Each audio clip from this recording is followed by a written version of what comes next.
mis flaquezas, mis pecados, todo rindo a ti.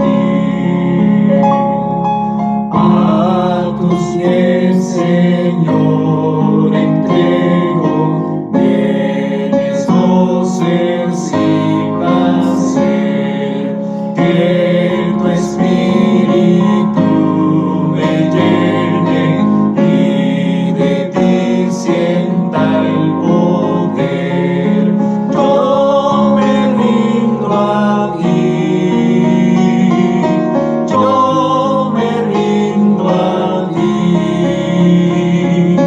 Mis flaquezas, mis pecados, todo rindo a ti.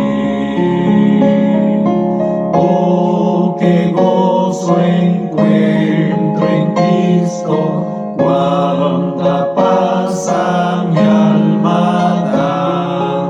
A su causa me consagro y su amor mi amor será. Yo me rindo a ti, yo me rindo a ti. Mi flaqueza, mis pecados, todo rindo a ti.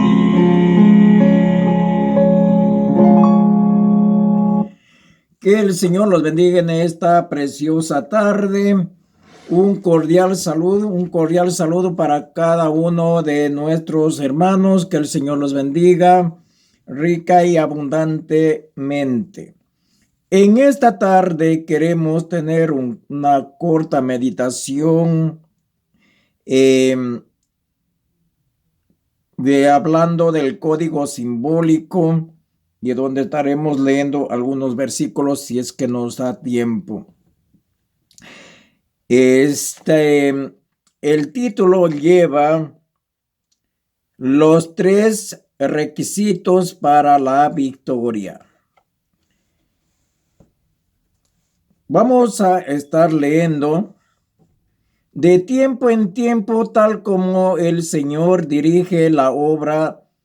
Será privilegio del código simbólico publicar ciertos sermones dados por el desaparecido hermano Víctor Hutter a través de los años antes de que la serie de las llamadas oportunas comenzaran. Estos sermones serán, dice, juiciosamente seleccionados basándose en las aplicaciones corrientes de nuestras necesidades presentes, de la colección más completa de las notas existentes. De sus predicaciones desde el año 1929, estos discursos probarán que son tan alentadoras y de ayuda, y quizás aún más oportunos a la vista del cierre de la fase final de la obra a favor de la iglesia, de lo que fueron cuando se presentaron. El sermón seleccionado para esta edición es el que el siervo de Dios dio el 13 de mayo del año 1944. Meditación para la oración. Había llegado el momento en que los discípulos que estaban más estrechamente relacionados con Cristo debían unirse más directamente en su obra para que estas vastas muchedumbres no no quedarían abandonadas como ovejas sin pastor. Algunos de estos discípulos se habían vinculado con Cristo al principio de su ministerio, y los 12 vivían casi todos asociados entre sí como miembros de la familia de Jesús. No obstante, engañados también por las enseñanzas de los rabinos. Vemos aquí que el hermano Víctor Hutter había preparado estos temas mucho antes que la llamada oportuna. Tuvo un discurso sobre el código simbólico de la página 573, hablando de un tema muy importante en favor de la iglesia, y que también es de gran beneficio para nosotros en este tiempo y en aquel tiempo cuando Jesús estaba aquí junto con los apóstolos. Era de gran beneficio para los apóstoles. Entonces dice que ellos vivían bien a familiaridad,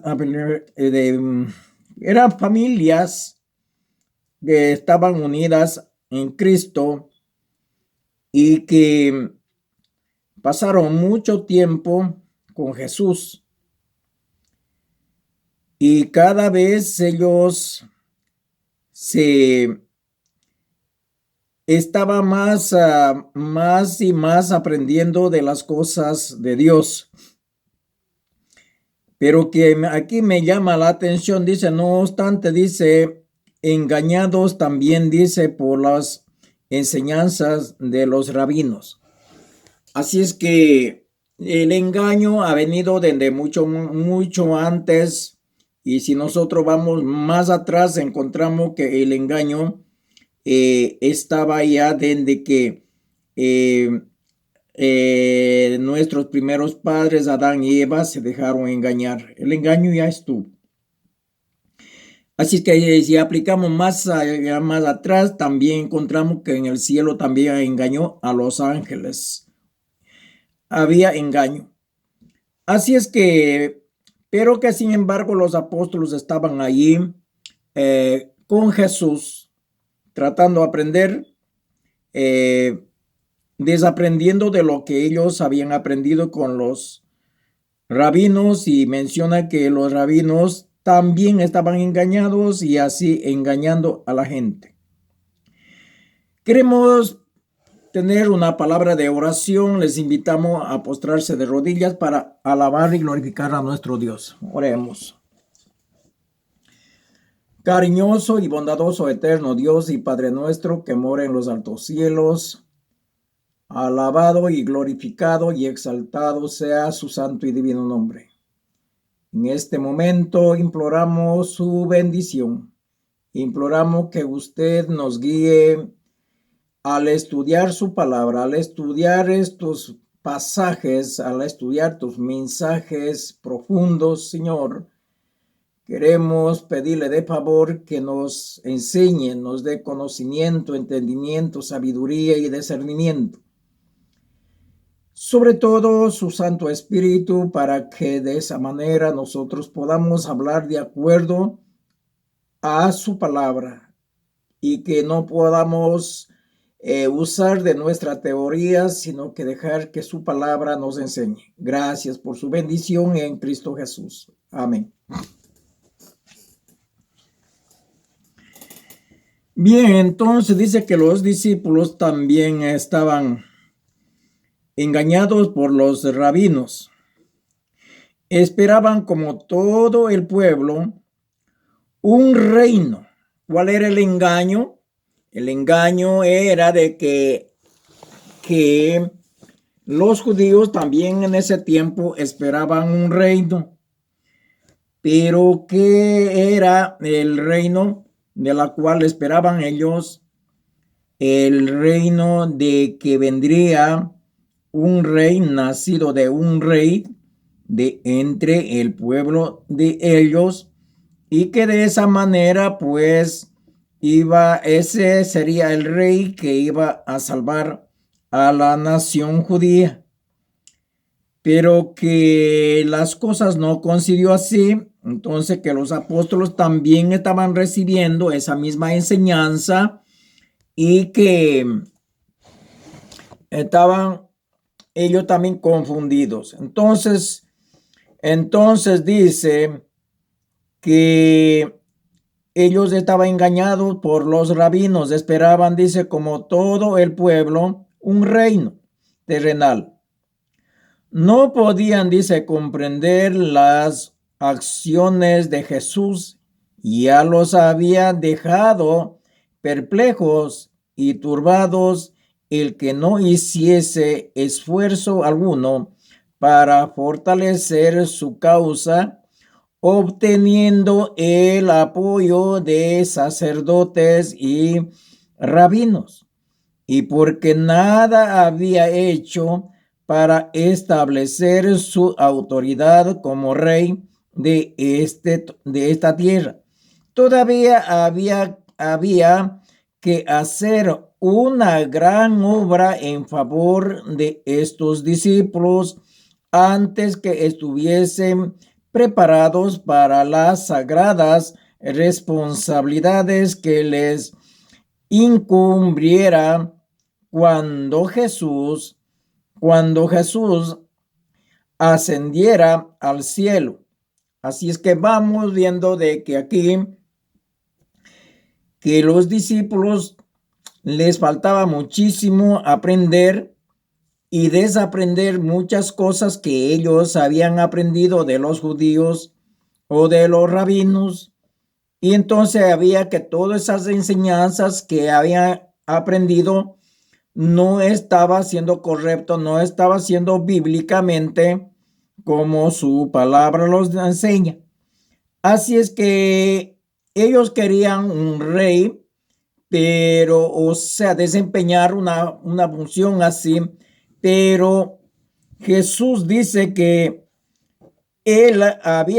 habían respondido, dice, sin embargo, el amor de Cristo, y aunque eran, dice, tardos de corazón para creer, Jesús vio en ellos a personas a quienes podía, dice, enseñar y disciplinar para su gran obra.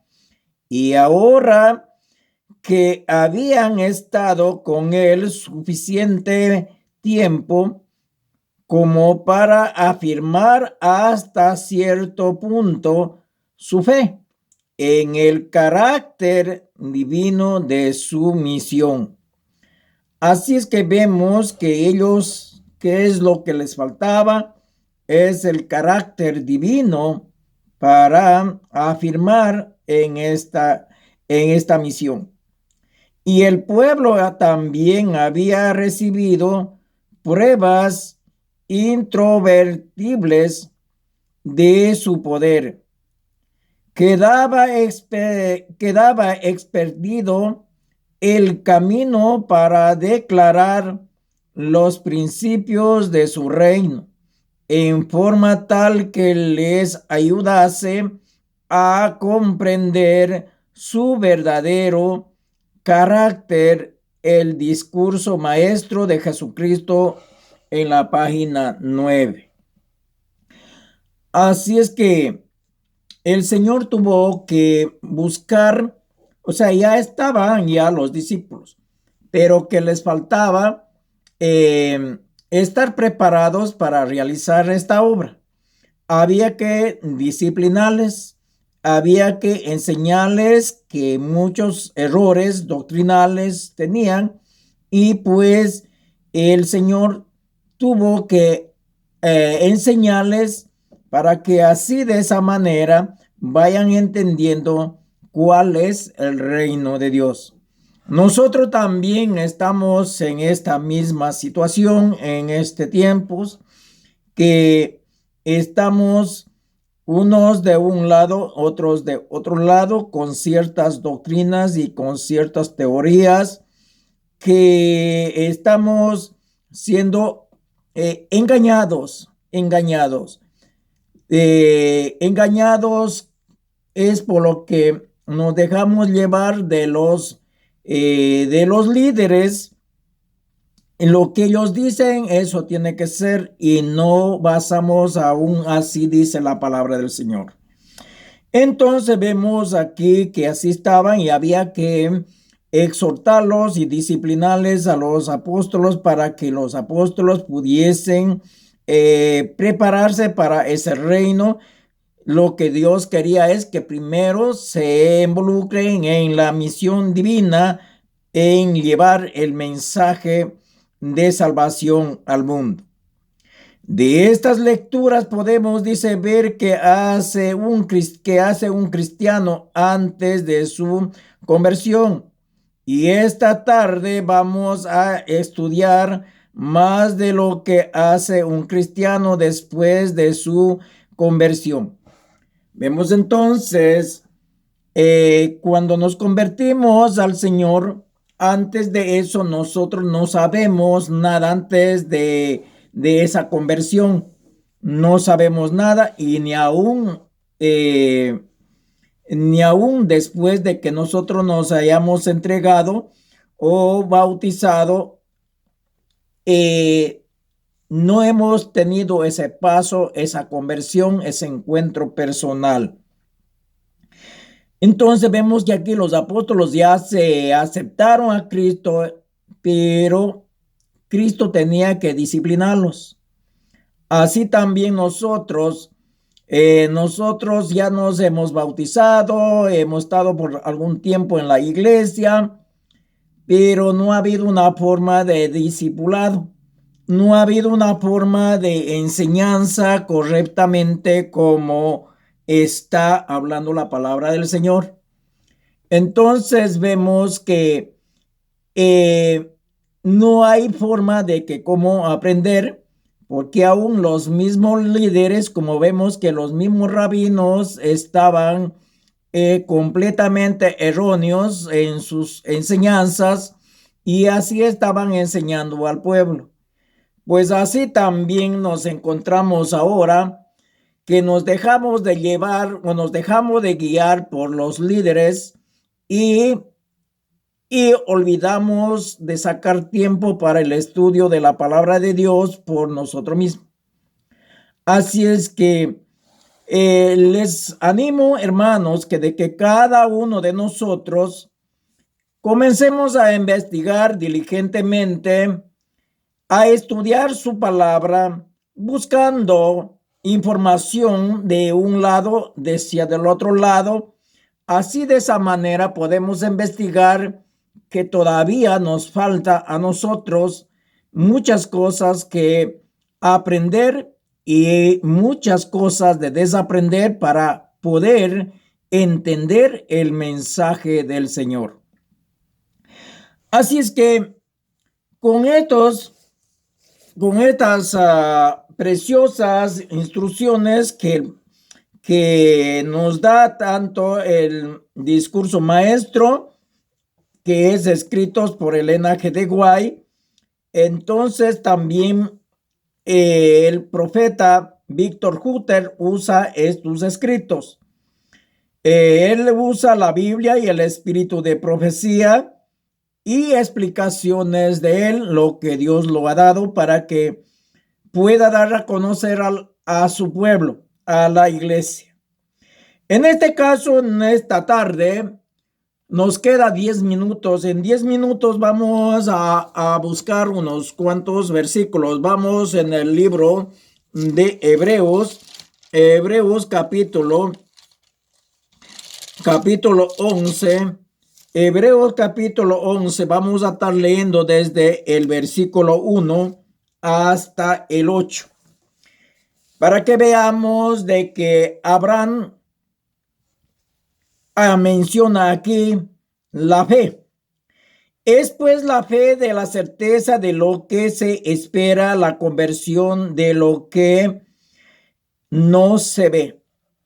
Así es que aquí está hablando de cierto personaje de Abraham.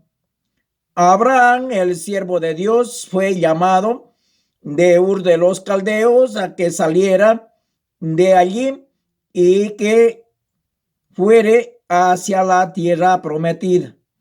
Así es que dice, porque por ella alcanzaron buen testimonio los antiguos. Así es que encontramos que Abraham, por su fe y obediencia, cuando el Señor lo llamó de Ur de los Caldeos, pues dice, porque por ella alcanzó buen testimonio los antiguos. Encontramos que cuál era el testimonio. Primeramente, el testimonio de Abraham es la obediencia. Tener que dejar su familia, tener que dejar su tierra y seguir a un lugar donde no sé si podría llegar a la tierra donde Dios lo mostraba, pero la fe lo hizo salir de allí y dirigirse. Y ahora dice el versículo 3, por la fe entendemos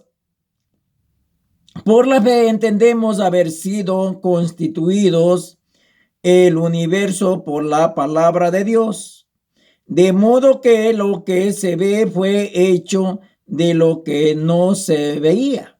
Así es que por la fe, dice aquí, por la fe entendemos haber sido constituido el universo.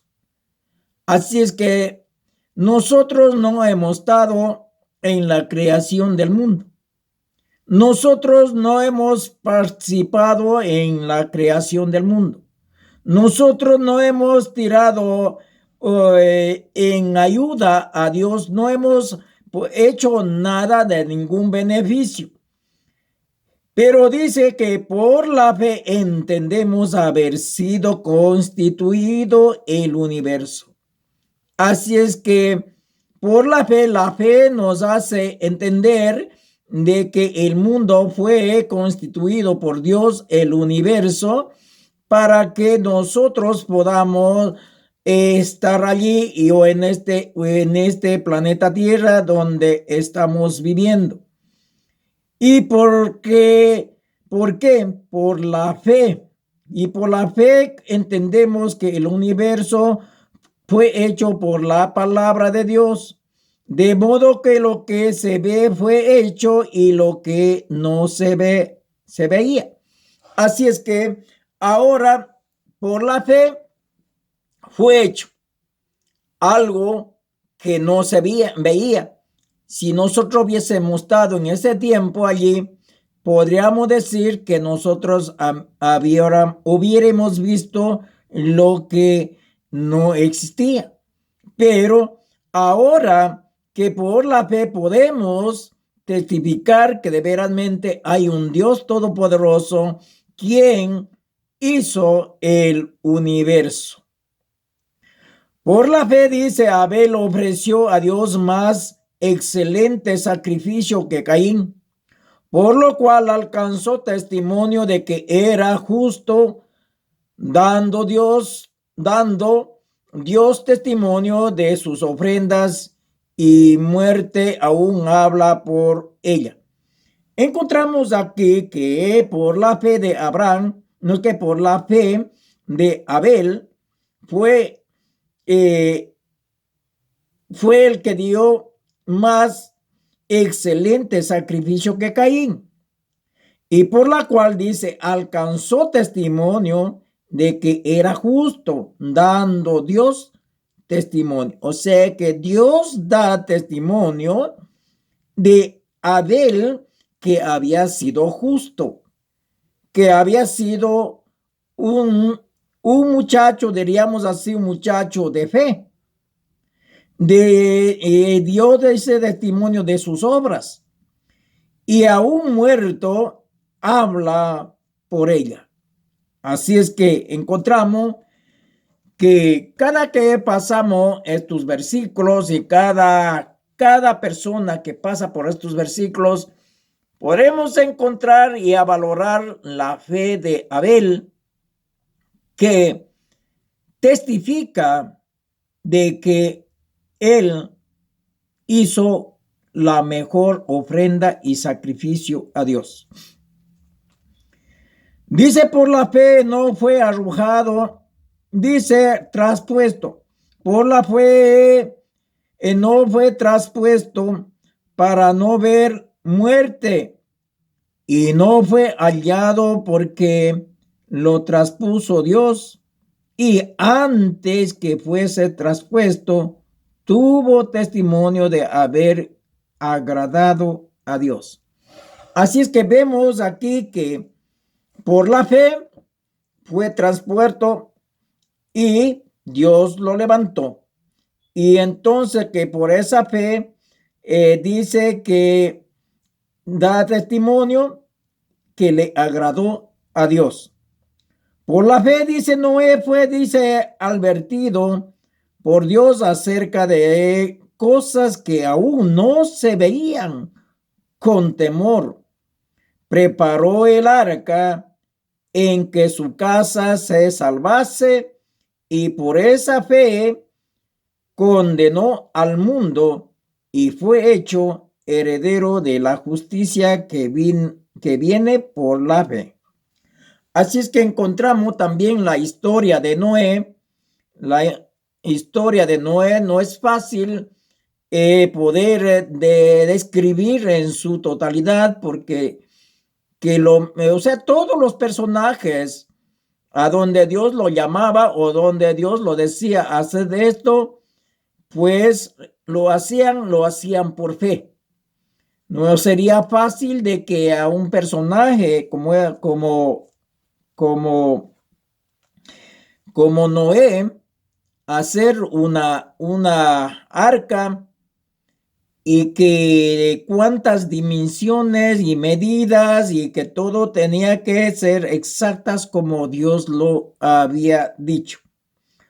Entonces encontramos también, por la fe, dice Abraham, siendo llamado, obedeció para salir al lugar que había de recibir como herencia, y salió sin saber a dónde iba. Así es que hasta aquí llegamos. Que el Señor los bendiga. Esperemos que cada uno de nosotros podamos ejercer nuestra fe, y claro que sí, en las cosas que aún no se ve, porque aún no vemos todavía lo que va a suceder, pero nos habla que debemos tener fe. Vamos a buscar un himno.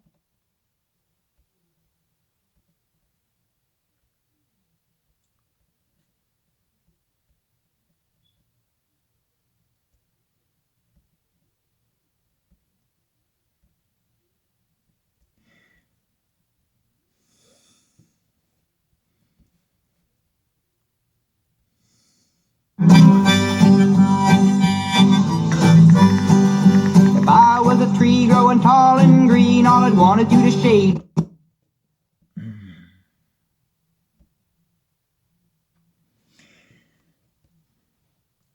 Bueno, vamos a ir terminando. No hemos podido Vamos a orar. Bondadoso, eterno Dios y Padre nuestro que mora en los altos cielos, alabado y glorificado y exaltado sea su santo y divino nombre. Señor amado, gracias. A usted sea la gloria, la honra y la alabanza. Gracias por su preciosa bendición en Cristo Jesús. Amén.